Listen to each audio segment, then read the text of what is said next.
Tales of Herding Gods Episode 72. In the previous episode, after his meeting with the Eternal Peace Imperial Preceptor, Qin Mu's mind was set ablaze with inspiration. Their brief exchange awakened his understanding of cultivation, driving him to refine his Overlord Body 3 Elixir technique into something far greater, a true unity technique capable of merging body, chi, and soul into perfect harmony. Yet, genius often comes with danger. In his pursuit of perfection, Qin Mu overlooked a crucial flaw: his body's natural limits. The technique consumed his life force too quickly, leaving him skeletal and near death within hours. Only his swift reaction and mastery of alchemy saved him, as he crafted spirit pills to restore his strength. Now, recovering in his room, frail but alive, Qin Mu reflects on the fine line between creation and destruction.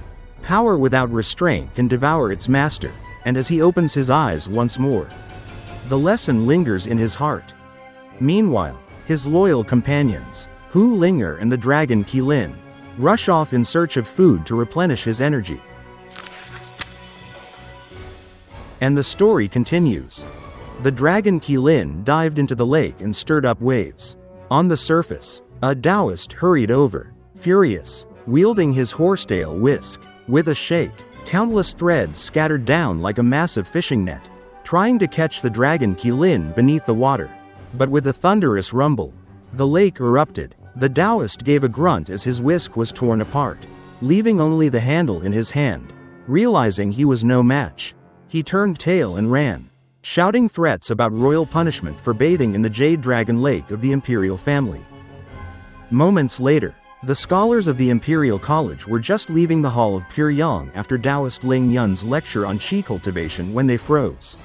Staring into the sky, a massive red fish, shining with scales and sprouting dragon horns, soared overhead. This red dragon carp had cultivated for years in the Jade Dragon Lake, absorbing the qi of 9 dragons, half fish, half dragon, its mouth bristling with sharp teeth. Now, bound by threads of vital qi and carried by a gust of demon wind, it was being dragged through the air toward the scholar's residence. Behind it thundered a huge dragon Qilin, shaking water from its body, while on its head stood a small white fox controlling the wind. The dragon Qilin charged into the courtyard of Academician Qin and tossed the huge fish onto the ground with a heavy thump. The little fox quickly slipped inside and shut the doors behind her. The scholars outside gaped in disbelief. One murmured that the fish looked exactly like the red dragon carp from the Jade Dragon Lake, an imperial delicacy served only during the emperor's New Year feast. Another scholar recalled his father's tale of tasting the dish once and marveling at its flavor. Though the fish had only been a foot long, this one, however, was enormous. Before they could recover from their shock, the courtyard door opened again. The little white fox darted out, looked around, and rushed toward a mulberry tree. With a wave of demon wind, she chopped it down, sliced it into firewood, and carried it back to the courtyard. Thick smoke soon rose from within, and a delicious aroma began to waft through the scholar's residence. The students exchanged horrified looks. Had Qin Mu's companions just cut down the ambition tree planted by monk Qing Shan, the director of Hall of Azure Yang, and were now roasting the royal fish king over it? This was madness, bordering on rebellion. Inside the courtyard, Qin Mu and his companions sat by the fire. The dragon Qilin carefully controlled the mulberry flames, roasting the fish until its skin turned golden and crisp. Linger, the fox, stirred the wind to draw the smoky fragrance deep into the flesh while stuffing the fish with mulberry leaves, onion, and ginger. The sizzling fish oil sent up mouthwatering bursts of aroma. When it was done, Linger sliced the belly meat into translucent pieces, each one delicate and glistening like jade. Qin Mu, eating beside the fire, suddenly remembered a strange technique from the great educational heavenly devil scriptures, the spirit-returning pill great supplement technique. It was an odd method, one that turned food into pure energy and vital qi, strengthening the body simply through eating. As he circulated the technique, the roasted fish was digested in moments, its nutrients absorbed into his body. His shrunken frame began to fill out, muscles slowly swelling back to form. The fish's divine energy, accumulated from years in the Jade Dragon Lake, made it not only delicious but immensely nourishing. By the time he had eaten several plates, his strength was visibly returning. The fox and dragon Qilin soon couldn't eat another bite, but Qin Mu kept going. He ate continuously, his appetite insatiable, yet his stomach never bulged. The energy flowed seamlessly through his meridians as the technique refined every morsel. A sudden knock broke the peace. Hu Linger waddled to the door with her round belly and opened it to reveal Wei Yang, a plump young man and Qin Mu's friend. He sniffed the air with delight. "It's just lunchtime, and I smell something incredible from Brother Qin's place," he said, stepping in. Spotting the dragon Qilin, he laughed. "Eh? The stone dragon lion at the mountain gate came to life? And little fox, how did you get fatter than me?" Then he saw Qin Mu, thin, gaunt, sitting beside the fire, and was stunned. "Brother Qin, what happened? Did you lend your male force to the fox for her cultivation? You look drained." Hu Linger blushed with outrage. "Nonsense. I didn't do anything like that," she snapped. Qin Mu could only smile helplessly and invited Wei Yang to sit.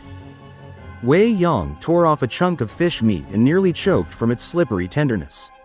"By heaven, this is the best thing I've ever tasted," he exclaimed. Between mouthfuls, he reported the latest news. The directorates were angry at Qin Mu's long absence from classes and doubted his qualifications. Then he added, "You've gotten yourself in trouble. But I can get you some pills from Duke's Manor to help you recover." Qin Mu waved off the offer. "No need. Once I finish this fish, I'll be fully restored." Wei Yang continued eating and gossiping, mentioning how Chancellor Ba Shan and Grand Chancellor Ji Yu had recently fought so fiercely outside the capital that even the emperor was forced to intervene. Qin Mu gently reminded him not to talk while eating. Before long, Wei Yang, completely stuffed, leaned back in contentment, but still watched in awe as Qin Mu kept eating. His strength visibly returning with every bite, his thin body filled out with solid muscle, as if he were inflating with power. When at last the fish was completely devoured, only a giant bone remained, spanning 10 yards across the courtyard. Qin Mu stood tall, his body not only restored but stronger than before. Wei Yang, envious, asked eagerly, "Where did you buy this fish? I've never seen anything like it in the market." "From Jade Dragon Lake," Qin Mu said casually. Wei Yang's smile froze. "Which Jade Dragon Lake?" he asked cautiously. "The one in our Imperial College," Qin Mu replied. Wei Yang's face went pale. "You mean the Fish King from the Jade Dragon Lake?"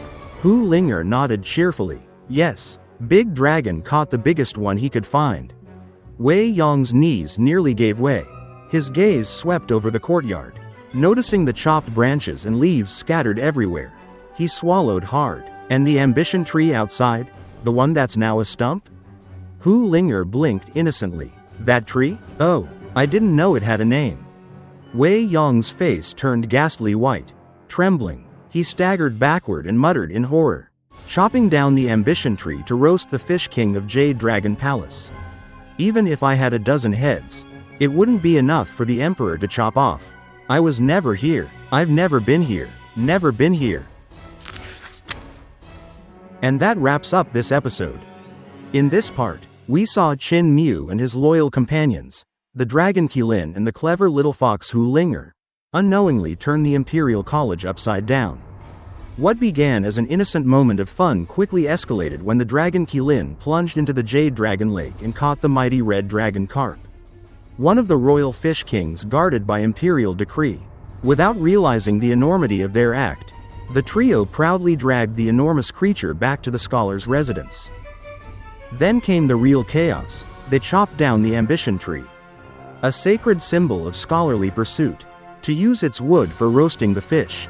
The sight and aroma of their feast stunned every scholar nearby. To them, it wasn't just a meal, it was pure madness. The fish was royal property. The tree was revered, and together they had just turned the most forbidden items in the college into lunch. As the fire crackled and the scent of roasted fish filled the air, Qin Mu calmly ate, applying the mysterious spirit returning pill great supplement technique from the great educational heavenly devil scriptures. This strange art allowed him to transform food directly into vital qi. restoring his frail body and filling him with strength once again. Each bite replenished his energy, showing how even an ordinary act like eating could become a form of cultivation in Qin Mu's unique path. Meanwhile, Wei Yang's entrance brought a burst of humor and disbelief.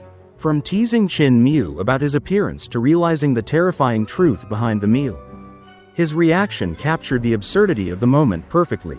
By the time he understood that they had roasted the Emperor's prized fish using the Directorate's sacred tree, it was already too late. The damage was done.